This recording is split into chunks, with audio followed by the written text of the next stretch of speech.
Assalamualaikum warahmatullahi wabarakatuh. Perkenalkan, nama saya Ngondasari Harahap dengan NIM 2103063031 dari kelas Peternakan A, Fakultas Pertanian, Prodi Peternakan, Universitas Sumatera Utara.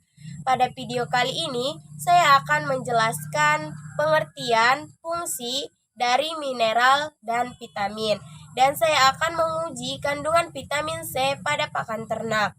Pada bagian pertama, saya akan menjelaskan yang pertama pengertian dan fungsi mineral secara umum bagi tubuh ternak. Yang kedua, jelaskan fungsi mineral makro dan mikro pada ternak. Pengertian mineral, mineral merupakan zat yang penting dalam kelangsungan hidup dibutuhkan oleh ternak, baik untuk memelihara kesehatan, pertumbuhan, dan reproduksi, berdasarkan kegunaannya dalam aktivitas hidup. Adapun fungsi umum mineral adalah yang pertama, membentuk bagian dari kerangka gigi dan hemoglobin. Yang kedua, mempertahankan keseimbangan asam basa yang tepat dalam cairan tubuh. Yang ketiga, mempertahankan tekanan osmotik seluler. Yang keempat, mempertahankan keasaman yang tepat dari getah pencernaan atau magnesium, seng, dan kalsium. Yang kelima, mencegah kekejangan. Dan yang keenam, mempertahankan kontraksi yang tepat dari urat daging. Yang kedua, fungsi mineral makro dan mikro di dalam tubuh ternak. Mineral makro itu dibutuhkan dalam jumlah besar, karena mineral makro diperlukan untuk pembentukan organ di dalam tubuh. Sedangkan mineral mikro itu dibutuhkan dalam jumlah sedikit, karena mineral mikro diperlukan dalam jumlah yang sangat sedikit dan umumnya terdapat dalam jaringan dengan konsentrasi sangat kecil. Yang kedua, fungsi mineral makro dalam tubuh ternak. Yang pertama, kalsium yang berfungsi untuk pembentukan tulang dan gigi, pembekuan darah, kontraksi urat daging, 12% terdapat dalam air susu. Yang kedua, fosfor yang berfungsi sebagai pembentukan tulang dan gigi, metabolisme energi, bagian dari DNA dan RNA, 0,09% terdapat di dalam air susu. Yang ketiga, natrium yang berfungsi untuk keseimbangan asam basa, osmoregulasi, dan transmisi saraf. Yang keempat, kalsium yang memiliki fungsi untuk keseimbangan asam basa, osmoregulasi, sekresi cairan atau gastrik. Yang kelima, kalsium berfungsi untuk keseimbangan asam basa, osmoregulasi, eksitasi saraf dan otot, dan aktivator enzim. Yang keenam, magnesium berfungsi untuk pembentukan tulang, aktivator enzim untuk metabolisme, karbohidrat, dan lipid. Dan mangan berfungsi untuk aktivator enzim, pembentukan tulang, dan pertumbuhan. Fungsi mineral mikro dalam tubuh ternak. Yang pertama, zinc. Itu memiliki fungsi untuk komponen dan aktivator enzim dan penyembuhan luka. Kemudian ada ferrum untuk pembentukan hemoglobin, bagian dari sistem enzim.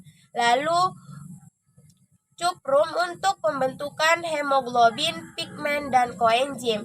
Yang keempat, iodin sebagai konstituen hormon tiroid dan pembentukan hormon tiroksin. Yang kelima, sulfur sebagai sintesis protein mikroba, otot, dan asam-asam lemak. Yang keenam, kobalt ialah bagian dari vitamin B12 untuk pertumbuhan mikroba rumen.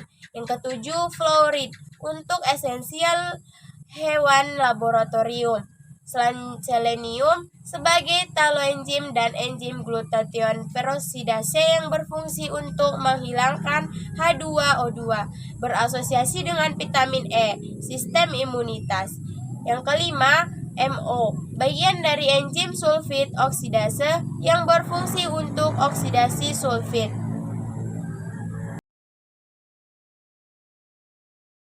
Pada bagian yang kedua, saya akan menjelaskan pengertian dari vitamin, yang kedua sifat-sifat vitamin, yang ketiga jenis-jenis vitamin dan fungsi vitamin pada tubuh ternak. Yang pertama, pengertian dari vitamin. Vitamin adalah substansi organik yang dibutuhkan oleh ternak dalam jumlah sangat sedikit, berguna untuk mengatur berbagai proses dalam tubuh agar berjalan normal termasuk kesehatan, pertumbuhan, dan reproduksi. Yang kedua, jelaskan sifat-sifat umum dari vitamin. Sifat-sifat umum vitamin yaitu yang pertama larut dalam lemak, terdiri dari unsur CHO, mempunyai bentuk provitamin atau precursor vitamin yang bisa diubah menjadi 7 vitamin dalam tubuh. Contoh provitamin A dan provitamin D tidak terdapat di semua jaringan. Vitamin umumnya berasal dari jaringan tanaman, kecuali vitamin C dan D yang terdapat dalam jaringan hewan. Selanjutnya, menyusun struktur jaringan yang diserap bersama lemak. Vitamin larut dalam lemak diabsorpsi dari saluran pencernaan bila ada lemak, dikeluarkan melalui feses. Vitamin larut dalam lemak disekresikan lewat feses. Kurang stabil dapat dipengaruhi oleh cahaya, oksidasi, dan lain-lain. Secara fisiologis, vitamin yang larut dalam lemak dibutuhkan dalam pengaturan metabolisme. Yang ketiga, jelaskan jenis-jenis vitamin serta fungsinya pada ternak. Jenis-jenis vitamin A, D, E, K, dan C. Vitamin A, semua hewan membutuhkan vitamin A. Vitamin tersebut tidak terdapat dalam tumbuhan. Sebagian vitamin A melainkan sebagai prekursornya, yaitu karotin atau lazim. Dinamakan provitamin A karena tubuh dapat mengubahnya ke dalam vitamin aktif. Proses konversi provitamin A menjadi vitamin A terjadi dalam sel mukosa usus halus. Secara umum, fungsi vitamin A mempunyai 3 peranan penting di dalam tubuh, yaitu pada mata, epitel, dan tulang. Vitamin D. Vitamin D mempunyai beberapa fungsi. Yang pertama, membantu proses absorpsi kalsium dan fosfor dari saluran pencernaan, dan selanjutnya mengatur konsentrasi kalsium dan fosfor dalam darah. Yang kedua, proses reabsorpsi berperan dalam proses reabsorpsi fosfat pada ginjal untuk mengatur konsentrasi kalsium dan fosfor dalam darah. Yang ketiga, deposisi berperan dalam pembentukan tulang dengan jalan mempengaruhi deposisi pada matrik tulang. Yang ketiga, vitamin E. Vitamin E mempunyai beberapa fungsi. Yang pertama, reproduksi, membuat normalnya proses reproduksi beberapa jenis ternak. Yang kedua, dapat digunakan sebagai antioksidan absorpsi, memperbaiki oleh usus, sedangkan Fe untuk mencegah terjadinya anemia. Kekurangan vitamin E erat hubungannya dengan kekurangan mineral. Encelomasia memperlihatkan gejala kerusakan urat saraf, seringkali kepalanya diletakkan di antara kedua kaki atau dilekukkan ke belakang, sehingga tidak sanggup makan dan minum. Yang kedua, diatesa eksudatif adalah suatu udem jaringan bawah kulit. Distrofi otot memperlihatkan garis-garis berwarna muda atau ayam berumur 4. Vitamin K. Vitamin K merupakan senyawa yang penting pada proses koagulasi darah. Oleh karena itu, semula disebut faktor koagulasi yang kemudian disebut vitamin K. Fungsi vitamin K diperlukan dalam proses pembekuan darah, khususnya diperlukan dalam sintesis protrombin di dalam hati. Karena protrombin bersama trombolastin dan dengan adanya trombokinase akan membentuk trombin. Vitamin B. Vitamin B adalah jenis vitamin yang larut dalam air dan memainkan peran penting dalam metabolisme sel. Fungsi vitamin B yaitu vitamin B kompleks berperan sebagai kofaktor enzim metabolisme, sehingga penyerapan dan pemanfaatan nutrisi di dalam tubuh ternak akan meningkat. Ternak akan muncul rasa lapar dan nafsu makan meningkat, membantu mempercepat kesembuhan ternak saat terjadi infeksi. Kombinasi vitamin B yang terkandung dalam vitamin B kompleks berperan meningkatkan respon kekebalan tubuh ternak dengan meningkatkan produksi sel darah putih, sehingga dapat membantu proses penyembuhan penyakit, mencegah defisiensi vitamin yang dapat mempengaruhi kesehatan dan pertumbuhan ternak. Vitamin C. Vitamin C memiliki banyak peran pada ruminansia. Meskipun dapat disintesis oleh ruminansia, namun dalam kondisi tertentu, suplemen ASI vitamin C masih dibutuhkan oleh ruminansia, terutama oleh pedet yang belum mampu mensintesis vitamin C. Bagi ruminansia, suplementasi vitamin C masih dibutuhkan dalam kondisi tertentu, seperti kondisi stres, memperbaiki kondisi tubuh pasca kesembuhan dari penyakit, serta peningkatan respon imun.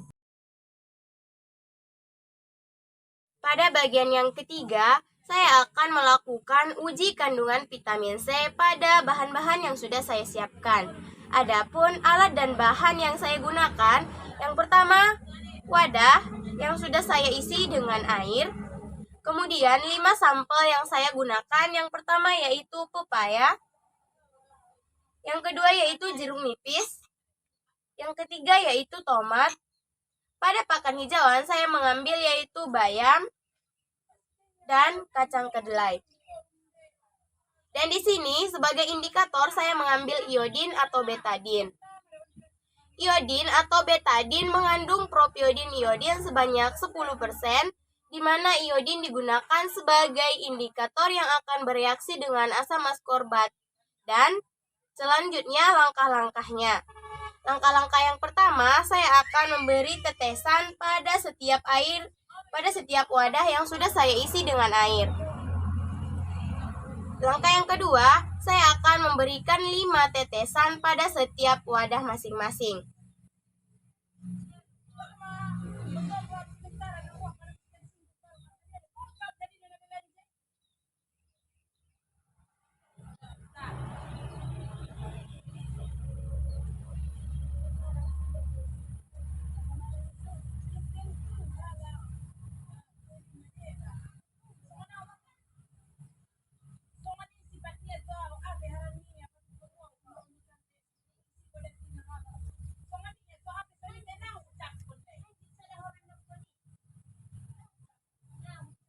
Kemudian, saya sudah meneteskan larutan iodin pada setiap wadah yang sudah berisi air. Kemudian saya akan mengaduknya.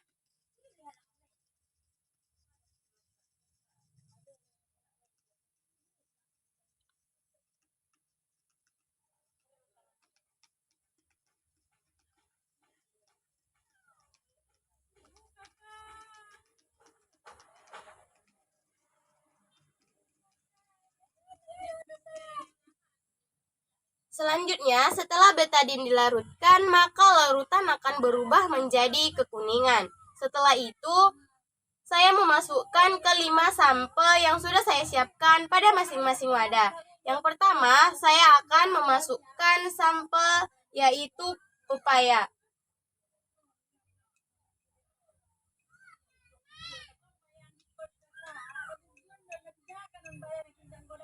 Setelah itu diaduk.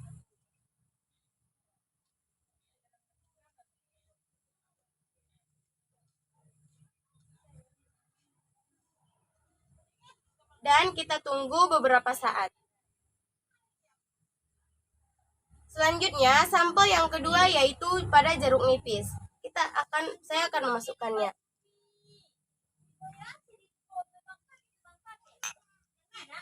Dan kita akan memberikan waktu sesaat untuk melihat perubahan warna yang terjadi. Selanjutnya pada tomat.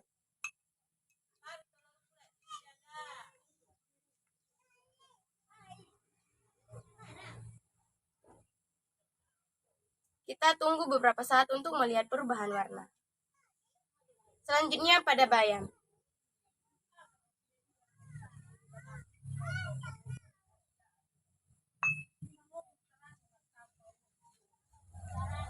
Kita tunggu beberapa saat.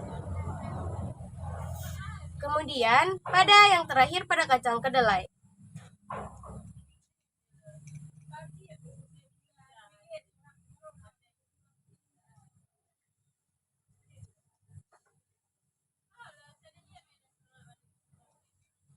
Oke, selanjutnya kita akan melihat perubahan warna yang terjadi pada setiap sampel yang sudah saya berikan indikatornya yaitu pada betadin.